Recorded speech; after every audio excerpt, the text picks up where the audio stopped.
Saya rasa fenomena yang wajar ya. Wajar dalam arti hampir semua orang punya istilahnya FOMO ya. Fear of missing out ya. Kalau bicara tentang eksistensi, sebenarnya itu juga bukan hanya anak muda, dari berbagai usia juga. Nah, cuma mungkin karena era sekarang kan sosial media yang begitu maraknya, mungkin sepertinya kelihatan lebih menonjol dengan adanya sosial media ini. Ya, kira-kira gitu.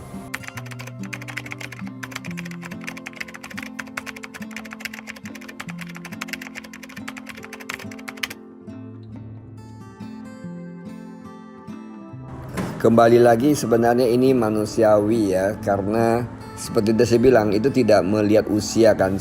Pada dasarnya orang akan takut gitu kehilangan opportunity atau missing out dari sesuatu gitu. Fenomena ini terjadi pasti ada sebabnya. Kalau kita lihat manusia itu pada dasarnya tidak mau kalah. Itu satu ya, pada dasarnya tidak mau kalah. Kedua, tidak mau ketinggalan. Makanya kenapa disitulah terjadi istilahnya di bahasa di masyarakat sekarang, istilahnya namanya kepo gitu kan. Kenapa kepo terjadi? Karena tidak mau ketinggalan kan. Nah, kalau menyangkut eksistensi juga begitu kan. Dengan adanya sosial media lebih kelihatan zaman sekarang. Misalnya saking mau eksistensinya orang di sosial media, kadang-kadang membuat ula-ula yang aneh-aneh kan, supaya viral dan sebagainya. Tapi kan bahayanya nanti bisa ke yang bersangkutan, membahayakan dirinya atau juga bisa membahayakan orang lain dan seterusnya gitu kan. Nah, memang ini fenomena sekarang ini lebih gampang terbaca, tapi di zaman dulu ada nggak? Ada saja. Ya misalnya lah, zaman sebelum sosial media ini, dari zaman dulu anak-anak muda kalau di jalanan kenapa ngebut gitu? Kenapa mereka misalnya bikin balapan sepeda motor di jalanan gitu? Itu apa? Eksis kan? Kadang-kadang mereka di tempat tinggal saya ini ada nih dekat sini. Sampai sekarang juga begitu kan. Hampir setiap malam minggu mereka ngebut, kadang tidak pakai helm gitu kan. Sengaja wajahnya kelihatan supaya kelihatan siapa dia.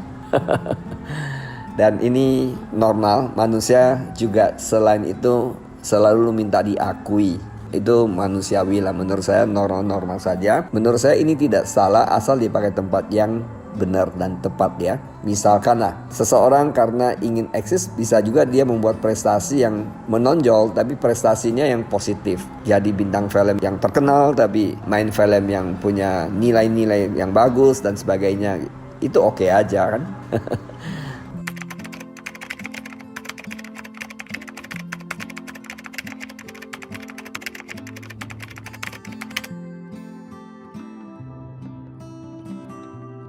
Ya, mungkin ini pertanyaan yang menarik ya menurut saya. Dan intinya memang kita nggak boleh sekedar ikut arus, yaitu FOMO tadi kan. Kadang-kadang hanya karena FOMO itu hanya timbul satu ikut arus gitu. Nah, padahal dia sendiri tidak mengerti prinsip-prinsip yang apa yang dia ikuti itu.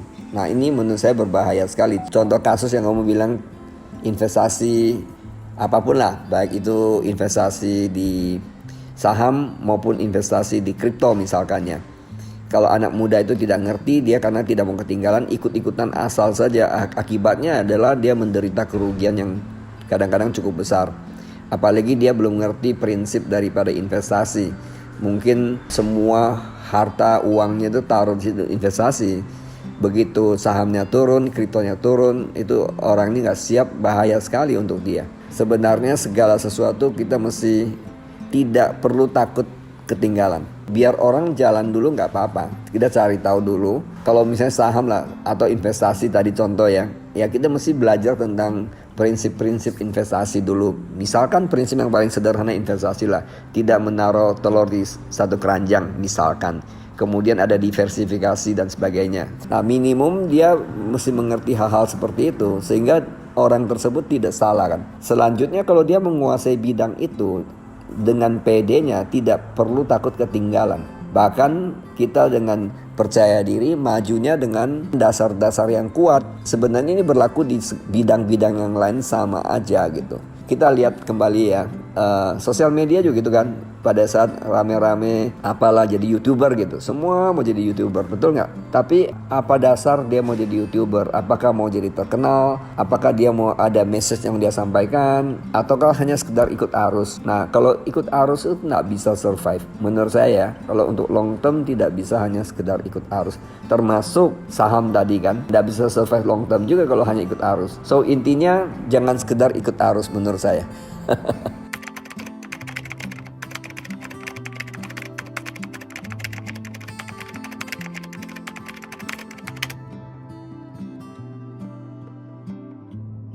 Ini fenomena wajar ya kalau terjadi pada remaja atau anak muda, takut ketinggalan dan dalam hal ini yang dikatakan insecure. Dia khawatir kok teman-temannya sudah berhasil nih, kok dia belum berhasil misalkan. Atau dia merasa kok sepertinya tidak bergaul ini. Teman-temannya sudah pada main saham, dia nggak main saham, sepertinya nggak bergaul. Nah, menurut saya sih tidak mesti harus begitu. Kalau masalah tentang insecure ada kaitannya kepada percaya diri. Kalau masalah percaya diri kan juga perlu waktu untuk membentuk percaya diri seseorang. Kalau seseorang sudah percaya dirinya ada, di kondisi apapun dia tidak perlu merasa insecure menurut saya. Dan juga tidak perlu takut tadi FOMO tadi. Berarti kuncinya di sini orang ini harus membangun percaya diri dulu. Percaya diri itu nanti akan berkembang ke bidang yang lain. Dasarnya ya, kalau intinya dasarnya adalah percaya diri. Kadang anak muda ini sangat percaya diri dalam arti bukan keras kepala ya. Dia percaya diri pada dirinya bahwa masa depannya jelas, langkahnya jelas, kemana dia jelas. Dia tinggal menemukan apa yang dia suka. Misalkan, kalau tadi bicara tentang saham. Kalau dia nggak suka, walaupun banyak orang ada di situ, dia tidak mesti harus ada di situ. Karena kembali lagi tadi saya bilang kan, nanti dia pasti juga nggak akan survive di situ.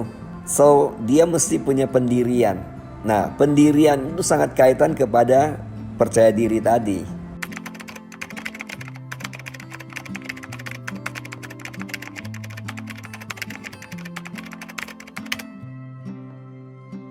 Kembali lagi pakai prinsip. Jadi kalau prinsip sudah tidak mungkin salah ya.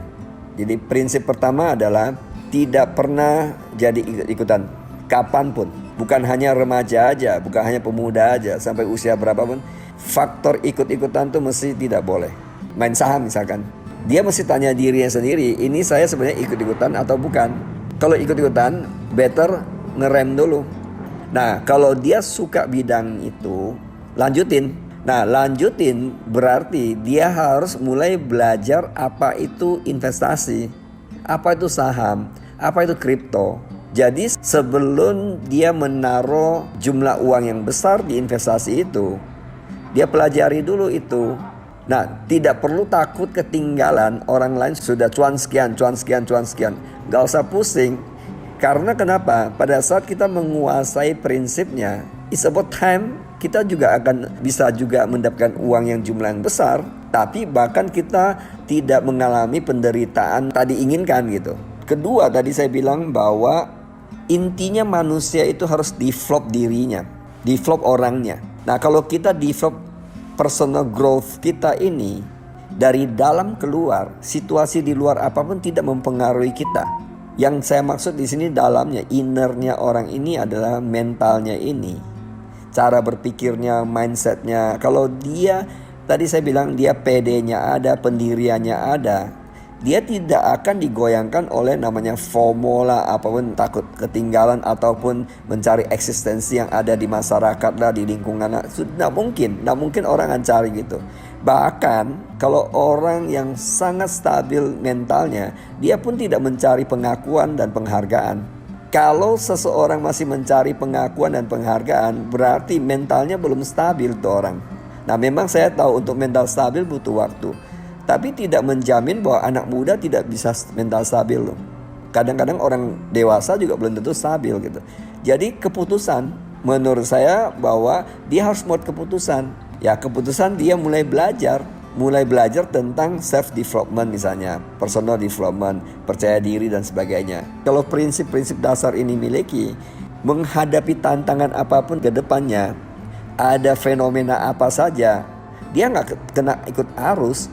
Karena berbahaya. Arus itu, perubahan itu selalu ada. Saat ini mungkin kita lagi rame-rame orang Apakah itu kripto, apa itu saham, anak muda banyak begitu. Bisa jadi ke depan apa lagi, versi yang lain. Nah, kalau kita nggak siap mental dari sekarang, akan terjadi lagi FOMO kan? Akan terjadi lagi takut tidak diterima kan di lingkungan kan dan sebagainya. Nah, kalau orang punya kapasitas, tidak perlu takut dan tidak perlu khawatir tidak diterima di kelompoknya dia. Kadang-kadang kan orang melakukan sesuatu hanya bisa mau diterima di kelompoknya aja. Saya pernah itu dengar satu anak remaja. Dia berantem gitu ya. Kenapa dia berantem? Dia hanya mau tunjukkan bahwa kalau dia berantem dia diterima di kelompoknya dia. Untuk bisa diterima di kelompoknya, dia tunjukkan keberanian dia berantem. Justru dari remaja lah mulai belajar menemukan jati dirimu siapa. Pada saat kamu menemukan jati dirimu, kamu tidak perlu khawatir lagi tidak diterima. Karena gitu, pada dasarnya setiap orang pasti punya kelebihan.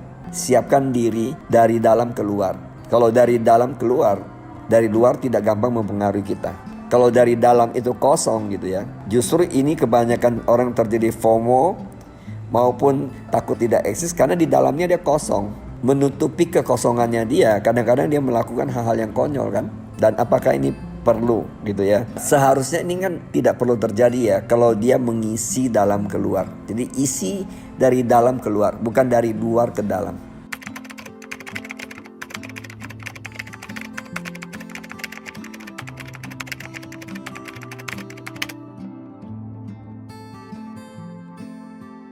Untuk generasi muda saat ini ya saya bilang luar biasa. Karena di era sekarang ini sudah tidak ada batas negara kan. Karena dengan sosial media ini kita bisa berkomunikasi dengan orang dari negara manapun ya kan. Batas wilayah sudah nggak ada, batas usia kenalan pun bisa dari berbagai kalangan. Menurut saya itu adalah satu kesempatan yang luar biasa di generasi sekarang ya. Dibandingkan generasi sebelumnya gitu. Berarti ada kelebihan di sini. Sehingga sebenarnya kalau memanfaatkan kelebihan ini luar biasa. Jadi kesimpulan saya adalah gitu. Tetap perluas pergaulan seluas-luasnya sampai ke penjuru dunia kalau perlu. Dan on the way siapkan diri. Tadi saya bilang dari innernya ya, dari dalam keluar. Siapkan diri, bentuk karaktermu mulai dari awal. Semakin muda, semakin bagus. Hadiri banyak training tentang mental. Baca buku lebih banyak mental karakter dulu. Serius, itu fondasinya.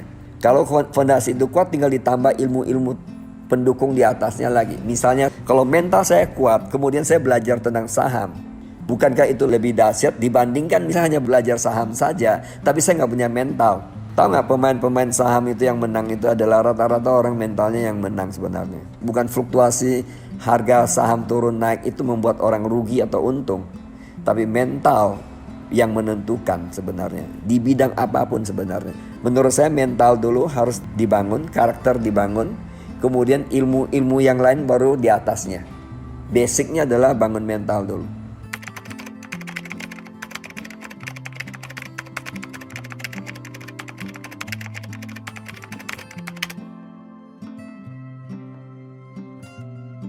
Sebenarnya dua generasi, ya generasi papa dan generasi anak gitu ya, yang dibilang orang tua tadi.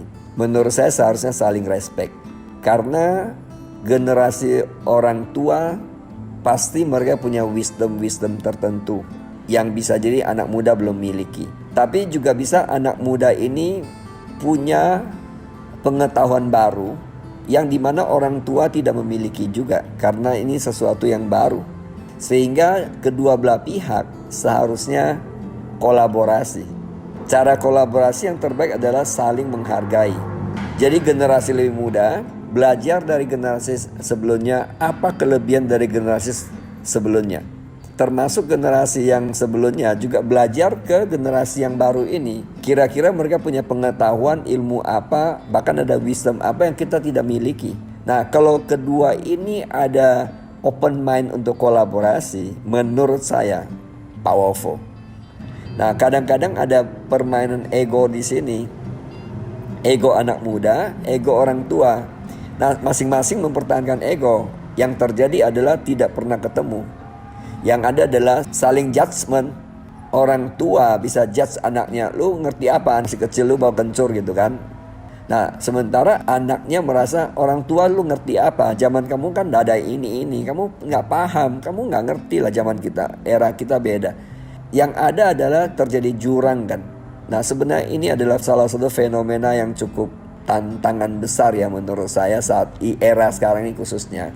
Semakin ke depan ini mungkin tantangan cukup besar. Jurang ini kalau saya perhatikan semakin dalam karena kedua belah pihak mempertahankan ego. Yang terjadi adalah konflik yang terjadi kan. Banyak sekali karena hanya beda pandangan. Orang tua di rumah tangga itu banyak kadang-kadang tidak berkomunikasi akhirnya. Karena kalau ketemu selalu tidak nyambung. Faktor apa yang menyebabkan tidak nyambung? Karena faktor ego kan. Coba masing-masing mundur satu langkah. Orang tua coba dengarkan anak. Anak coba dengarkan orang tua. Masa nggak bisa connect? Nah, kalau kedua belah pihak mau merendahkan hati untuk mundur, masing-masing mundur satu langkah, untuk maju 100 langkah.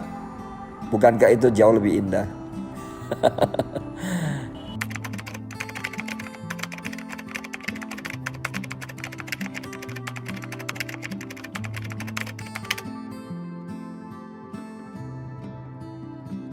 Jadi kesimpulannya tentang FOMO gitu ya, maupun eksistensi, solusi tadi terbaiknya adalah kalau orang tuh punya self confidence-nya dia ngerti substance-nya, nggak pernah digoyangkan oleh keadaan. Karena kalau tidak gitu ya, akan berkesinambungan.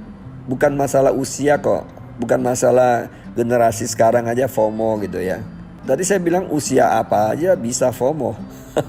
Termasuk eksistensi gitu ya. Tidak anak remaja aja, usia apapun gitu. Nah, berarti kesimpulannya apa? Kalau kita tidak menguasai prinsip dasarnya, kita akan diombang-ambingkan dengan situasi yang seperti ini. Bisa jadi nanti hidup sampai umur 50 masih FOMO, 60 masih FOMO, 70 masih FOMO, dan seterusnya gitu kan. Demikian juga mencari pengakuan. Orang karena mencari pengakuan berapapun usianya gitu. Kalau seseorang tahu siapa dia, substance-nya ada, kualitasnya ada, nggak perlu cari pengakuan, juga nggak perlu namanya FOMO dan eksistensi tadi.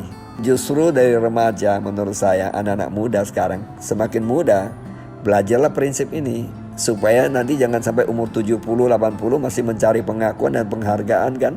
Sharing singkat ini sebenarnya ini bukan sesuatu topik yang berat, sesuatu topik susah dimengerti, ini sederhana aja. Saya rasa kalau kita dengarkan dengan rendah hati, seharusnya ini akan membawa satu berkat yang luar biasa. Kenapa saya bilang ini jadi berkat luar biasa? Seandainya saja kita tidak selalu dalam proses FOMO misalkan, maupun eksistensi mencari pengakuan dan penghargaan. Kalau orang tidak mencari lagi pengakuan dan penghargaan, orang tersebut hidupnya damai sekali. Dan itu adalah satu berkat. Thank you for watching.